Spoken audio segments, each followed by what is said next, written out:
Municipal ఎన్నికల సంబంధించి ఏమంటారు? అద్భుతమైన ఫలితాలు ఇస్తుంది కానీ చూస్తా ఉన్నాం మనము. గతంలో 2020 ఇదే ప్రతిపక్షంలో ఉన్న కాంగ్రెస్ పార్టీకి 500 మంది గెలిచినట్టున్నారు. ఈ రోజు చూస్తా ఉంటే ఎంత అద్భుతంగా మరి ఇప్పుడు మనం బోని చూస్తున్నారు కండి.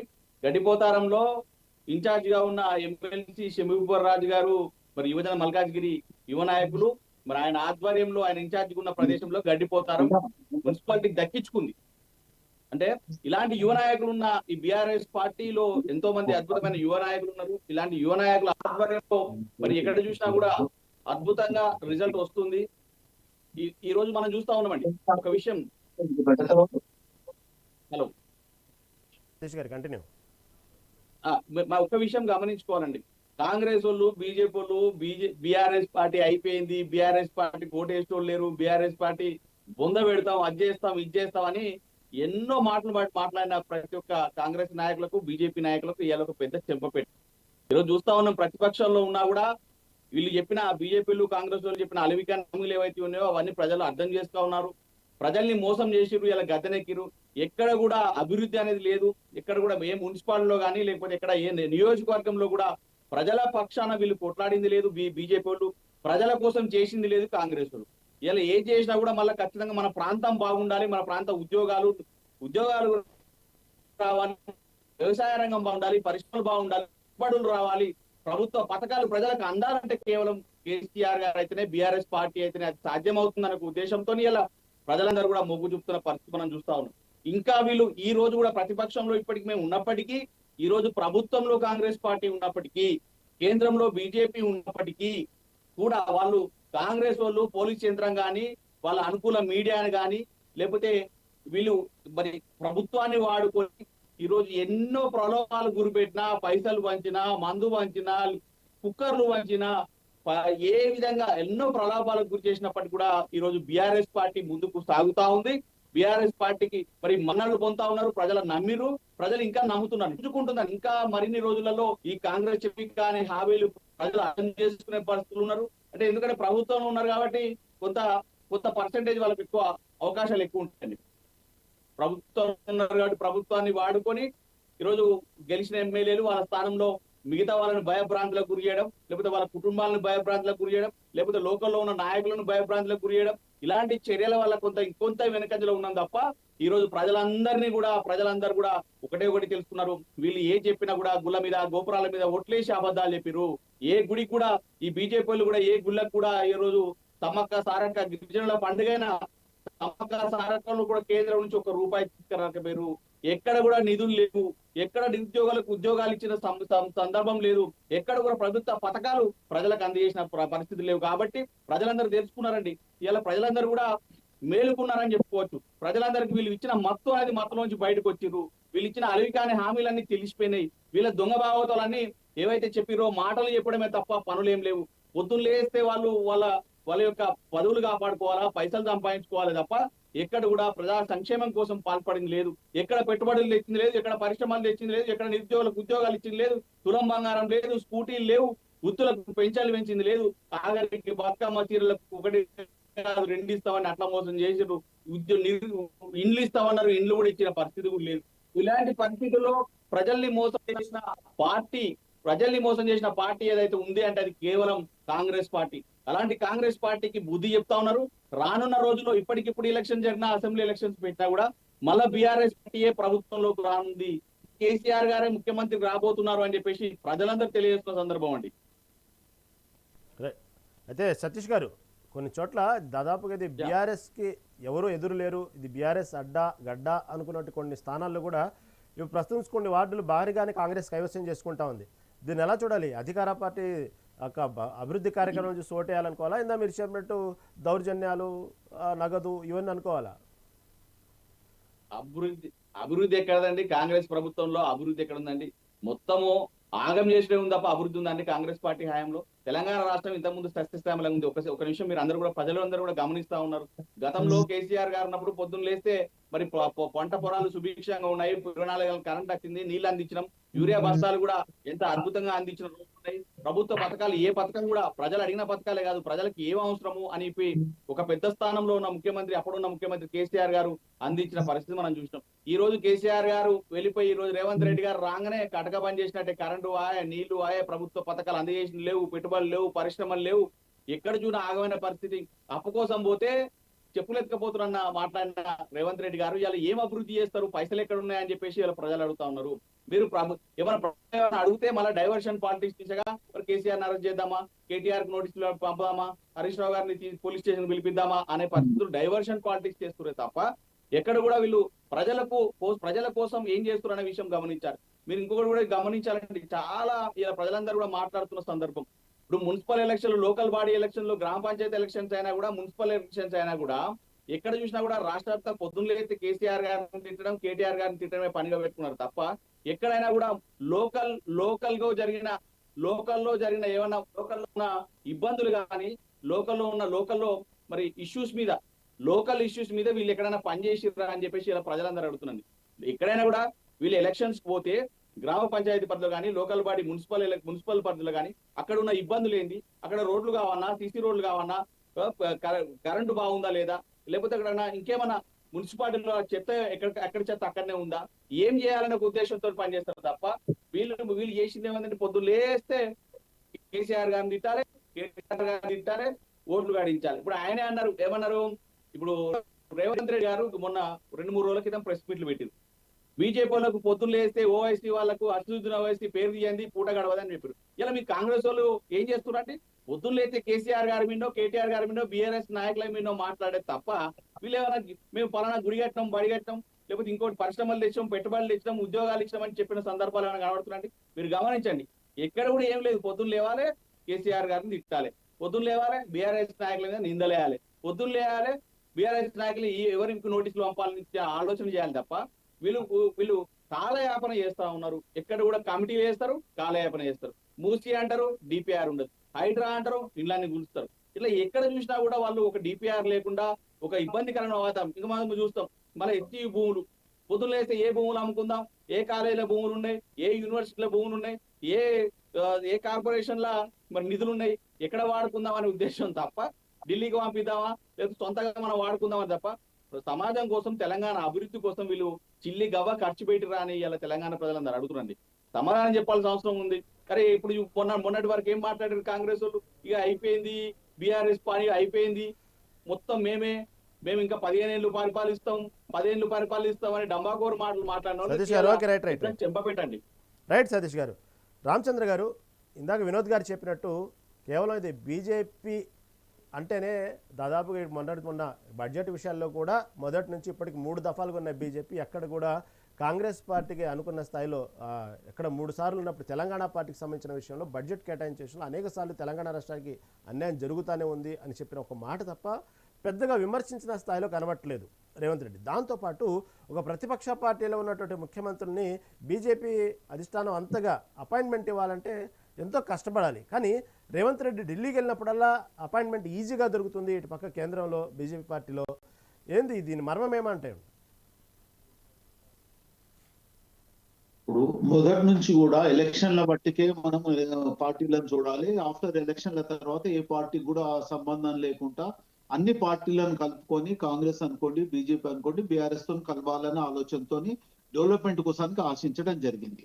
ఇప్పుడు మాకు ఒక ధైర్యం, ఆత్మవిశ్వాసం ఏంటంటే ఇంకా 10 సంవత్సరాలు ఉంటామనే ఉద్దేశంతో మాట్లాడుతున్నారు. రేపు ముఖ్యమంత్రి ఎవరైతారా, ఏది పోతారా, బీసీ అవుతారా, ఎస్సీ అవుతారా, ఇంకేదైతారా అనేది కాలం నిర్ణయిస్తుంది.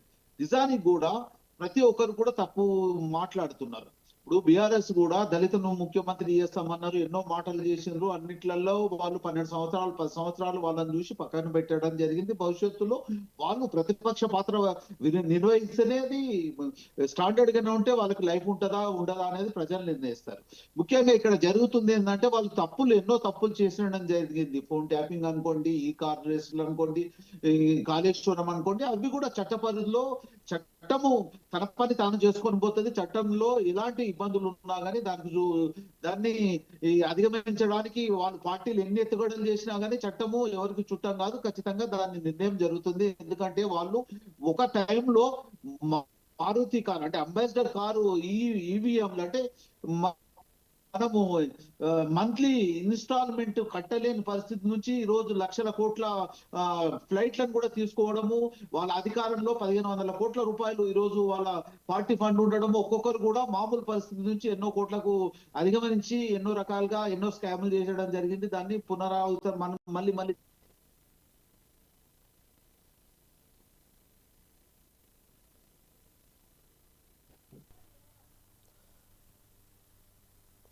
రైట్ వెంకటరెడ్డి గారు, ఇది రామచంద్ర గారికి ఏదో టెక్నికల్ ఇష్యూ వచ్చింది. వెంకటరెడ్డి గారు తీసుకొస్తామని చెప్పారు. నల్లధనం నుంచి విదేశాల నుంచి నల్లధనం తీసుకొచ్చింది లేదు, ఎలాంటి పరిస్థితి కూడా లేదు. ఎన్నో కార్యక్రమాలు ఉన్నాయి, కానీ అన్ని కూడా అదే రకంగా జరగడం కాదు. మీరు ఖచ్చితంగా ఎవరు తప్పు చేస్తుండ్రు, ఎక్కడ జరుగుతుంది అనేది కూడా కూలంకషంగా చెప్పండి. ప్రతిపక్ష పాత్ర బీజేపీ చేస్తలేదు, బీఆర్ఎస్ చేస్తలేదు. మీరు ఏదో అపగాండాలు అంటే ఇక్కడ నుంచి డబ్బు తీసుకో బీజేపీ వాళ్ళకు బీఆర్ఎస్ కాంగ్రెస్ అంటారు. అది ఎక్కడ జరుగుతుంది తప్పు అనేది మీరు ప్రతిపక్షంగా ఇలా స్కామ్ జరుగుతుంది, ఇలా ఇబ్బంది జరుగుతుందని ఓ ఎత్తు చూపండి. దానికి చట్టాలు ఉన్నాయి. మామూలుగా కూడా పాత రోజుల్లాగా ఎంతో కోట్ల రూపాయలు సంపాదించిన ఈ పార్టీలు బీజేపీ అనుకోండి, బీఆర్ఎస్ లు అనుకోండి, దాని గురించి విమర్శించాల్సిన అవసరం లేదు. ఆ చట్టము తన పని తాను చేసుకొని పోతుంది, దాంట్లో భవిష్యత్తు నిర్ణయించడం జరుగుతుంది. బీజేపీ కూడా అన్ని రకాలుగా మాట్లాడుతుంది. ఈ రోజు వాళ్ళు ఇచ్చిన డబ్బులు ఉన్న వాళ్ళకే ఇచ్చి వాళ్ళు విపరీతంగా డబ్బులు ఖర్చు పెడుతున్నారు. ఇప్పుడు కౌన్సిలర్ గా కార్పొరేటర్ గా నిలబడ్డ వాళ్ళు డబ్బులు లేని వాళ్ళకి అసలు ఇయ్యలేదు. విపరీతంగా డబ్బులు ఉన్నారు. బీఆర్ఎస్ అనుకోండి, బీజేపీ అనుకోండి, డబ్బులున్న వారికి ఇచ్చారు. వాళ్ళు విపరీతంగా ప్రతి పార్టీ కూడా ఒక పార్టీ గురించి చెప్పాల్సింది కాదు. ఈ రోజు కూడా ఇండిపెండెంట్ వాళ్ళు కూడా విపరీతమైన డబ్బు ప్రవాహం జరుగుతుంది. అది మార్పు వచ్చే ప్రయత్నం చేయండి. దానికి ఏ రకంగా చేస్తే బాగుంటది. అన్ని పార్టీలు కూడా విపరీతంగా డబ్బులు ఖర్చు పెడుతున్నారు. అంటే ఒక రకంగా చెప్పాలంటే సంపన్నులకే టికెట్లు ఇస్తున్నారు. ఆ సంపన్నులు విపరీతంగా వాళ్ళు ఏ రకంగా సంపాదిస్తుండ్రా, ఏ రకంగా చేస్తుండ్రా కానీ ఖర్చు మాత్రం విపరీతంగా చేసి ఓటర్స్ కూడా అదే రకంగా ఉన్నారు. ఓటర్స్ లో మార్పు రావాలి. అదే రకంగా అధికారంలో ఉన్న వాళ్ళు కూడా మార్పు రావాలి. సమాజ సేవ రావాలి. సేవకునికి మాత్రమే పట్టం కట్టే రకంగా రావాలి. అది మార్పు తీసుకొచ్చే ప్రయత్నం చేయండి. ఎలాంటి అభాండాలు వేసినా దానికి సంబంధించిన ఎవిడెన్స్ తో పాటు మీరు చట్ట పరిధిలో వాళ్ళకి శిక్ష అర్హులంగా తీసుకొచ్చే ప్రయత్నం చేయండి. అప్పుడే బాగుపడుతుంది, సమాజం బాగుపడుతుంది, సమాజంలో మార్పు రావాలి. ఈ రకంగా ఈ రోజు అధికారం నుండి కాంగ్రెస్ పార్టీ వస్తుందన్న సంతోషమే, కానీ అది మార్పు వచ్చే ప్రయత్నం తీసుకొచ్చే ప్రయత్నం చేయండి. మార్పు ఏ రకంగా రావాలంటే సేవకునికి మాత్రమే, డబ్బు లేకుండా సేవ చేసే వారికి ముందు ప్రాధాన్యత ఇచ్చే రకంగా తీసుకొచ్చి మార్పు తీసుకురావాలిచ్చే ప్రయత్నం చేయండి అని ఈ సందర్భంగా రిక్వెస్ట్ చేస్తున్నాను అందరికి కూడా. ఒక్క నిమిషం అండి, నేను మాట్లాడుతున్నాను. ఇప్పుడు ఇలా సతీష్ గారు క్లియర్ గా చెప్తున్నారు, ఇది గెలుపే కాదు అసలు పెద్దగా మేమే అన్ని దాదాపుగా మేము మంచి ఫైట్ ఇస్తున్నాం, మేమే ఎక్కువ స్థానాలు గెలుస్తా ఉన్నాము. ఎక్కడ కూడా కాంగ్రెస్ పార్టీ అభివృద్ధి, అసలు అభివృద్ధి అంటే కాంగ్రెస్కి ఎక్కడుంది, అసలు కాంగ్రెస్ పార్టీ అభివృద్ధి ఎక్కడుంది అంటున్నారు ఆయన. మీరు చూస్తే అభివృద్ధి మంత్రమే పనిచేస్తుంది, మేము అభివృద్ధి మంత్రంతో గెలిచామంటున్నారు.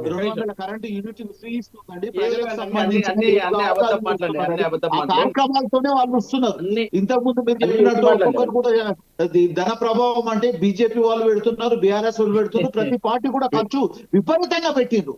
ఒక కౌన్సిలర్ కు కార్పొరేటర్ కు ఎంక్వైరీ చేయండి, 70-80 లక్షల రూపాయలు ఖర్చు పెట్టడం జరిగింది ఎక్కడ చూసినా కానీ.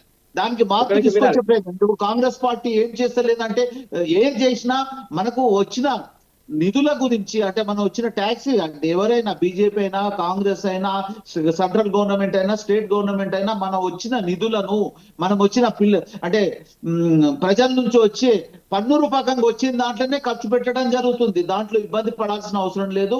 అది ఏ రకంగా దుర్వినియోగం జరుగుతుంది దగ్గర ఎక్కడ దుర్వినియోగం జరుగుతుందనేది తీసుకురండి. దుర్వినియోగం ఎక్కడ జరుగుతలేదు. ఇప్పుడు ప్రజలకు సంబంధించి 200 యూనిట్ల కరెంట్ ఫ్రీ ఇస్తుండ్రు. ఎంత లక్షల మందికి, సుమారుగా 52 లక్షల మందికి లాభం చేకూరుతుందండి. ఇండ్లు హౌసింగ్ ప్రతి నియోజకవర్గంలో 3500 ఇవ్వడం జరిగింది. సెకండ్ విడత కూడా 3500 ఇంటూ 116 నియోజకవర్గాల్లో ఇవ్వడం జరుగుతుందండి. అది ఇంతకు ముందు గతంలో లేదు, ఇప్పుడు మార్పు వచ్చింది. అదే రకంగా మహిళలకు సంబంధించి వడ్డీ లేని రుణాలు ఇవ్వడం జరుగుతుంది, ఫ్రీ బస్ ఇవ్వడం జరుగుతుంది, గ్యాస్ సిలిండర్ ఇవ్వడం జరుగుతుంది. అదే రకంగా రైతులకు సంబంధించి 25,000 కోట్ల రూపాయలు రుణమాఫీ చేయడం జరిగింది. ప్రతిదీ కూడా జరుగుతుంది. అది జరగంది ప్రజలు ఎక్కడి నుంచి జరుగుతుందంటే మనం వచ్చే ట్యాక్స్ నుంచి వచ్చే దాంట్లో పంచడం జరుగుతుంది, దాంట్లో కాదు. ఈ రోజు రామచంద్ర గారు వెయిట్ సతీష్ గారు, సతీష్ గారు ఇక్కడ రామచంద్ర గారు ఏమంటున్నారంటే అసలు ఇక్కడ ఏదో రెవెన్యూ బాగుందనుకొని వచ్చాము, కానీ ఇక్కడ చూస్తే మొత్తం ఖాళీ బిందెలే. అయినప్పుడు కూడా ప్రతి నెల అప్పులు చేస్తున్నప్పటికి కూడా దానికి సంబంధించినట్టు రెవెన్యూ ఇప్పుడిప్పుడే జాగ్రత్త చేసుకుంటూ ఇచ్చినటువంటి హామీలు నెరవేర్చుకుంటూ వచ్చినట్టు నిధుల్ని జాగ్రత్త చేసుకుంటూ చాలా క్రమబద్ధీకరణతో ముందుకు వెళ్తున్నా. దీంట్లో ఇంత అభివృద్ధి చూపిస్తున్నాము, రెవెన్యూ లేకపోయినా అంటున్నారు రామచంద్ర గారు. సతీష్ గారు ఒక విషయం క్లియర్ గా చెప్తా ఉన్నాను. వీళ్ళు కాంగ్రెస్ వాళ్ళు పూటకొక మాట మాట్లాడతారు, వీళ్ళ మాటలు కూడా ప్రజలు నమ్మే ప్రసక్తి లేరు. మేము ఒక విషయం చాలా క్లియర్ గా చెప్తా ఉన్నాము. మీరు ఫోన్ ట్యాపింగ్ అంటారు, లేకపోతే విద్యుత్ విచారణ అంటారు, లేకపోతే ఫార్ములా అంటారు, లేకపోతే ఇంకోటి అంటారు, ఏదో నోటీసులు అంటారు, హడావిడి చేస్తారు, డైవర్షన్ పాలిటిక్స్ దిశగా మీకు పెట్టుకొని ఎంత విధ్వంసం. సతీష్ గారు మాట్లాడుతున్నారు, కొంచెం మీతో మీట్ లో పెట్టుకోరా. ఇప్పుడు వీళ్ళు పొద్దున లేస్తే పుట్టకొక మాట మాట్లాడతారండి. వీళ్ళు పొద్దున లేస్తే ఏమంటారు, ఫోన్ ట్యాపింగ్ అంటారు, విద్యుత్ విచారణ అంటారు, లేకపోతే కాళేశ్వరం విచారణ అంటారు, లేకపోతే ఫార్మా రేజ్ అని చెప్పేసి ప్రజల్ని మభ్యపెట్టే పరిస్థితి, డైవర్షన్ పాలిటిక్స్ దిశగా మస్తు ఎన్ని అబద్ధాలు ఆడిరో, ఎంత ప్రజలకు రుద్దాలని ప్రయత్నం చేశారో. ఈ రోజు ప్రజలందరూ కూడా కాంగ్రెస్ పార్టీకి కర్రు కాల్చి వాద పెట్టిర్రు. ఇలా ప్రజలందరూ కూడా నమ్మే ప్రసక్తి లేరు. ఇవాళ రిజల్ట్స్ చూస్తే మనం చూస్తా ఉన్నాం, పోటీగా నడుస్తా ఉంది. మీరు ఎంత అంగబలం, అర్ధబలం, పైసలు, లిక్కరు, కుక్కర్లు, మన్ను, మసాలు ఎన్ని విధాలుగా మీరు ప్రలోభాలు పెట్టినా కూడా ప్రజలందరూ కూడా ఈ రోజు బీఆర్ఎస్ పార్టీ వైపు మొగ్గు చూపిరు. ఇలా బీఆర్ఎస్ పార్టీ వైపే చూస్తారు. ఏ కష్టం వచ్చినా తెలంగాణ రాష్ట్ర ప్రయోజనాల కోసం, తెలంగాణ అభివృద్ధి కోసం కష్టపడేది కేవలం బీఆర్ఎస్ పార్టీ. మీరు ఎన్ని కుట్రలు వనినా, ఎవరికి నోటీసులు ఇచ్చినా, ఏం చేసినా ప్రజలకి ఇలా అర్థమైంది. వీళ్ళు చేతగాక, చేయలేక, అవగాహన లేక ఈ రోజు అలవికాని హామీలు ఇచ్చి కేవలం బీఆర్ఎస్ పార్టీ మీద బురద జల్లే ప్రయత్నం చేస్తున్నారని ఇలా ప్రజలందరూ తెలుసుకున్నారు. అదే విధంగా రిజల్ట్ కూడా చూపిస్తారు. రానున్న రోజుల్లో కూడా మెల్లిమెల్లిగా కోలుకుంటారని అందరూ, ప్రతి ఒక్కరు కూడా, ప్రతి వర్గానికి తెలిసిపోయింది. ప్రతి వర్గం ఇలా నిరుత్సాహంగా ఉంది. తెలంగాణ సమాజంలో అభివృద్ధి అనేది లేదండి. దోసుకోవడం, దాచుకోవడం తప్ప అభివృద్ధి అనేది ఎక్కడ కనబడట్లేదు. అలాంటి వాళ్ళు చెప్తారు, ఆ పథకం ఇచ్చినాం, ఏ పథకం ఇచ్చిన, ఏం చేసిరండి? ఏడాది లోపల 2 లక్షల ఉద్యోగాలు ఇస్తాన్నారు, ఉద్యోగాలు ఇచ్చిరా? బోగస్. లేకపోతే మహిళలకు స్కూటీలు ఇస్తానన్నారు, ఇచ్చిరా? మహిళలకు 2500 ఇస్తానన్నారు, ఇచ్చిరా? తులం బంగారం ఇస్తానన్నారు, ఇచ్చిరా? వృద్ధులకు పెన్షన్లు వేస్తామన్నారు, పెంచిరా? అరే ఏం చేసిరు మీరు? ఈ రోజు రుణమాఫీ చేస్తాన్నారు, సగం కూడా చేయలేదు, సగం పర్సెంటేజ్ కూడా 50% కూడా చేయని పరిస్థితి. రైతాంగాన్ని మోసం చేసిరు. ఇలా చెప్పులు, పాస్బుక్లు రోడ్డు మీద పెట్టుకొని లైన్ లో నిలబడి యూరియా బస్తాలు తీసుకునే పరిస్థితి వస్తుంది. ఈ కేంద్ర ప్రభుత్వం ఏం చేస్తా ఉంది? ఈ రాష్ట్ర ప్రభుత్వాలు ఏం చేస్తా ఉన్నాయి? దక్షిణాది రాష్ట్రాలకు సవతి ప్రేమ చూపిస్తా ఉంది, ఉత్తరాది రాష్ట్రాలకేమో విచ్చలవిడిగా డబ్బులు వంచి పెడతా ఉన్నారు. ఈ రోజు కుంభమేళ కోట్లాది రూపాయలు ఇస్తారు. గిరిజన పండుగ సమ్మక్క సారలమ్మకు జాతరకు ఈ కేంద్రం ఎంత బడ్జెట్ కేటాయించింది స్పెషల్ ఫండ్ కిందనో? బీజేపీ వాళ్ళు 8 మంది ఎంపీలు ఉన్నారు, కాంగ్రెస్ వాళ్ళు 8 మంది ఎంపీలు ఉన్నారు. వీళ్ళు ఏం నిధులు తీసుకురాగలిగారు? తెలంగాణ రాష్ట్రం కోసం, రాష్ట్ర ప్రయోజనాల కోసం వీళ్ళు ఏం చేసిరని ఈ రోజు తెలంగాణ సమాజం అడుగుతా ఉంది. ఇలా 8 మంది ఎంపీలు, కాంగ్రెస్ వాళ్ళు, బీజేపీ వాళ్ళు ఏమన్నారు? మేము బీజేపీ వాళ్ళం, కేంద్రంలో ఉన్నాం, మేము కేంద్రం నుంచి పైసలు తీసుకొస్తాం, కేంద్రం నుంచి అది చేస్తాం, ఇది చేస్తాం అని చెప్పి సొల్లు మాటలు చెప్పి ఇలా సోయి లేకుండా ఢిల్లీ పోయి ఇంత ఛాయ మన దాగి పండుకునే పరిస్థితి చూస్తా ఉన్నాం. ఇలాంటి పరిస్థితుల్లో గతంలో కేసీఆర్ గారి హయాంలో ఇంత అద్భుతంగా సస్యశ్యామలం ఉంది. కేసీఆర్ గారి హయాంలో పార్లమెంట్ లో సెషన్ లో కొట్లాడి తెచ్చుకున్న మనం రాష్ట్ర వ్యాప్తంగా ఎన్నో స్కీములు గానీ, ఎన్నో నిధులు. ఇలాంటి చర్యల్లో ఖచ్చితంగా కాంగ్రెస్ కు ప్రజలందరూ కర్రుకాచి వాద పెట్టిరు. ఇకనైనా మానుకోవాలి. ఇంకొకరి మీద, పెద్ద ఆయన మీద, కేసీఆర్ గారి మీద ఎన్ని అనరాని మాటలన్నా, మీరు ఎన్ని చౌకబారు మాటలు మాట్లాడినా, చౌకబారు మాటలు మాట్లాడినా రానున్న రోజుల్లో బీఆర్ఎస్ పార్టీయే ప్రభుత్వం వస్తుంది, కేసీఆర్ గారు ముఖ్యమంత్రి అవుతారని తెలియజేస్తున్నాం. థ్యాంక్ యూ వెరీ మచ్ అండి. సతీష్ గారు ఓకే లైన్ లో ఉండండి, మళ్ళీ మీ దగ్గరకు వస్తానండి. వెంకటరెడ్డి గారు దాదాపు ఇటు బండి సంజయ్ చేసిన వ్యాఖ్యలు కొంచెం ఏదో సక్సెస్ అయినట్టు కనబడుతున్నాయి. కరీంనగర్ సైడు పాకిస్తాన్ ఇండియా మ్యాచ్ని కంపారిజన్ చేస్తూ చేసినటువంటి వ్యాఖ్యలు కొంచెం వర్కౌట్ అవుతున్నట్టు కనబడుతున్నాయి. కొంచెం అటు బాగానే కనబడతా ఉంది బీజేపీ గెలుపు కరీంనగర్ సైడ్. ఏమంటారు?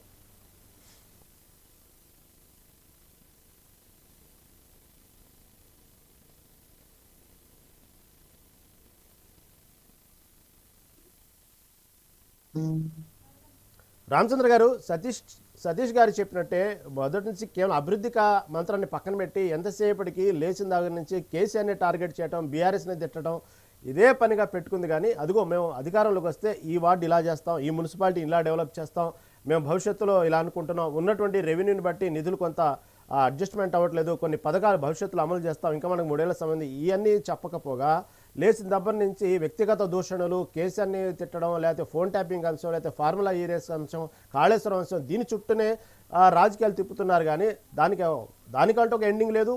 ఇటుపక్క ప్రభుత్వంలో ఏం చేస్తామనే విషయం చెప్పకుండా మొత్తం రాజకీయం లేచిన దగ్గర నుంచి బీఆర్ఎస్ని తిట్టడం కోసం మీరు సమయం కేటాయిస్తుంది కాంగ్రెస్ పార్టీ అంటున్నారు సతీష్ గారు. స్థలాల్లో ఎలాంటి ఇబ్బంది లేదండి. ఇప్పుడు 3500 ఇండ్లు అంటే ఇందిరమ్మ ఇల్లును ప్రతి నియోజకవర్గంలో ఇవ్వడం జరిగింది. దాంట్లో మొదటి విడతల్లో అందరు కట్టుకోవడం జరుగుతుంది. దాంట్లో ఎలాంటి ఇబ్బంది లేదు. అదే రకంగా 200 యూనిట్ల కరెంటును సుమారుగా 52 లక్షల ఇండ్లకు అంటే సుమారుగా ఒక 2 కోట్ల మందికి లబ్ధి ప్రతి నెల లబ్ధి జరుగుతుందండి. అదే రకంగా ఇప్పుడు మీరు పెన్షన్స్ గురించి కూడా వచ్చే నెల గురించి పెంచుతామంటున్నారు. ఇక్కడ చెప్పేది ఏంటంటే మనకు వచ్చే ట్యాక్స్ ను మనకు వచ్చే నిధులను బట్టి మనం పంచడం జరుగుతుంది. దాంట్లో డెవలప్మెంట్ చేయడం జరుగుతుంది. అదే రకంగా గ్యాస్ ఇస్తుంది, కొన్ని ప్రజలకు సంబంధించింది ఇవ్వడం జరుగుతుంది. రైతులకు కూడా 25,000 కోట్ల రూపాయలు ఖచ్చితంగా ఇవ్వడం జరిగింది. నిరుద్యోగ సమస్యల గురించి మాట్లాడితే సుమారుగా 1,00,000 ఉద్యోగాలు ఇవ్వడం జరిగింది. అంటే ప్రభుత్వ ఉద్యోగాలు ఇవ్వడం జరిగింది. దాంతో పాటు ప్రైవేటు పెట్టుబడులు విదేశాల నుంచి తీసుకొచ్చి కూడా వాళ్ళ ప్రైవేటు ఉద్యోగాలను కూడా సుమారుగా 1,00,000 ఉద్యోగాలు ఇవ్వడం జరిగింది. ప్రైవేట్ ఫండ్ కూడా అంటే మనకు పెట్టుబడులను తీసుకొచ్చి చేయడం జరుగుతుంది. దీంట్లో ఎక్కడ కూడా పొరపాటు లేదు. ఇక్కడ ఏమైతుందంటే అక్కడ ఎక్కడినప్పుడే రివర్స్ గా మాట్లాడడం. ట్యాపింగ్ అంటే ప్రభుత్వ ఆస్తులను ధ్వంసం చేసిన కేసు మీద అధికారులను కూడా జైలుకు పోయిన పరిస్థితి ఉన్నది. అధికారులు ఈ రోజు బీజేపీ మాట్లాడుతుంది. మొదటి నుంచి కూడా కాళేశ్వరంలో ఏటీఎం గా పనిచేస్తుంది. వాళ్ళకి సెంట్రల్ గా ఇంకా అంటే ఇంటెలిజెన్స్ ఉంటది. ఎన్నో రకాలుగా సౌకర్యాలుగా అన్ని రకాలుగా వాళ్ళకి తెలుసు. 12 సంవత్సరాల నుంచి కూడా బీఆర్ఎస్ ను వెనుక వేసుకుంటూ వచ్చింది. దాంట్లో ఖచ్చితంగా వాళ్ళకు అంటే బీఆర్ఎస్ కు శిక్ష పడడం ఖాయం. అది చట్ట పరిధిలో జరుగుతుంది, చట్టంలో జరుగుతుంది. ఇక్కడ జరుగుతుంది ఏంటంటే కేటీఆర్ గారు, హరీష్ రావు గారు మాట్లాడితేనే అతను ఒకటి మాట్లాడితే ఇక్కడ 2 మాట్లాడుతుండొచ్చు, ఇక్కడ 2 మాట్లాడితే వాళ్ళు 4 మాట్లాడుతుండ్రు. చట్ట ప్రకారం పోతుంది. ఇక్కడ డెవలప్మెంట్ లో కూడా ఎక్కడ కూడా ఇబ్బంది జరుగుతలేదండి. డిపిఆర్ లో RRR గురించి ఈ డిపిఆర్ ఇవ్వడం జరిగింది. 2వ ఫేజ్ మన మెట్రో దాని గురించి డిపిఆర్ ఇవ్వడం జరిగింది. అదే రకంగా మూసి సుందరీకరణ గురించి కూడా డిపిఆర్ ఇవ్వడం జరిగింది. అదే రకంగా హైదరాబాద్ లో వాటర్ సమస్య గురించి, రోడ్ల గురించి సంబంధించి కూడా ఎన్నో అంటే మనకు సుమారుగా 10 అంశాల గురించి మన బడ్జెట్ గురించి, కేంద్ర ప్రభుత్వం బడ్జెట్ గురించి ఖచ్చితంగా లీగల్ గా మనకి ఏమేం కావాలో అడగడం జరిగింది. కానీ వాళ్ళు ఏం చేసినా దాఖలు లేవు, ఏమి కూడా ఇచ్చినవి లేవు. ఈ రోజు మాట్లాడతారు 8 మంది ఎంపీలను, 8 మంది ఎమ్మెల్యేలను మనం ఇస్తే మనకి ఇచ్చింది ఏంది గుండుతున్నా. సెంట్రల్ గవర్నమెంట్ నుంచి మనకి ఎలాంటి ఫండ్ వస్తలేదు. మనం ₹1 ఇస్తే 40 పైసలు ఇస్తున్నాం అంటున్నారు.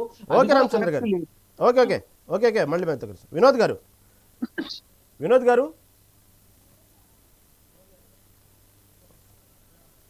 ఓకే. రామచంద్ర గారు ఉన్నారా? మీట్లో ఉన్నారా? అవునానండి. రామచంద్ర గారు, ఇప్పుడే ఎవరైతే గెలిచిన అభ్యర్థులు ఉన్నారో వాళ్లకు క్యాంప్ రాజకీయాలు మొదలుపెట్టినట్టు వార్తలు వస్తూ ఉన్నాయి. వాస్తవంగా గెలిచిన అభ్యర్థి గెలిచినట్టుగా అతని సిగ్నేచర్ కావాలి, సర్టిఫికేట్ జారీ చేయాలంటూ కూడా ఎన్నికల కమిషన్ చెప్తున్నప్పుడు కూడా దాన్ని బేఖాతరు చేస్తూ ఎవరైతే గెలిచిన పార్టీ ఉన్నారో ఆ పార్టీకి సంబంధించిన అభ్యర్థుల్ని ఎందుకు అప్పుడే తరలిస్తున్నారు వేరే ప్రాంతానికి? అంటే ఎక్కడ జరుగుతుంది ఇది? అంతగా అపనమ్మకమైంది వాళ్ళ అభ్యర్థుల పట్లే. కరీంనగర్, నిజామాబాద్ కు సంబంధించిన వాళ్ళు అయోధ్యకు తీసుకెళ్లిండ్రని బీజేపీ వాళ్ళు తీసుకెళ్లిండ్రు అనేది ఒక ఇన్ఫర్మేషన్ ఉంది. అదే రకంగా బీఆర్ఎస్ పార్టీకి కూడా వాళ్ళకు అంటే వాళ్ళ మీద క్యాండిడేట్ మీద నమ్మకం లేకుండా వాళ్ళు కూడా క్యాంప్ రాజకీయం చేస్తున్నారు. కాంగ్రెస్ పార్టీ అధికార పార్టీ ఎక్కడ కూడా అంటే ఇది క్యాంప్ రాజకీయాలు లేవు. మాకు తెలిసిన ఇన్ఫర్మేషన్ ప్రకారం ఎక్కడ కూడా లేదు. ఎక్కడైనా స్థానికంగా ఉండి స్థానికంగానే ఉన్నారు. ఇప్పుడు ఏ జిల్లాలో చూసినా గానీ ఎక్కడ క్యాంపులు కాంగ్రెస్ పార్టీ అధికార పార్టీ ఎక్కడ కూడా క్యాంపు చేయలేదు, భవిష్యత్తు కూడా అవసరం లేదు. ఎందుకంటే ఇక్కడనే ఉంటాము, ఈ రోజు రేపు ఇక్కడనే ఉంటాము.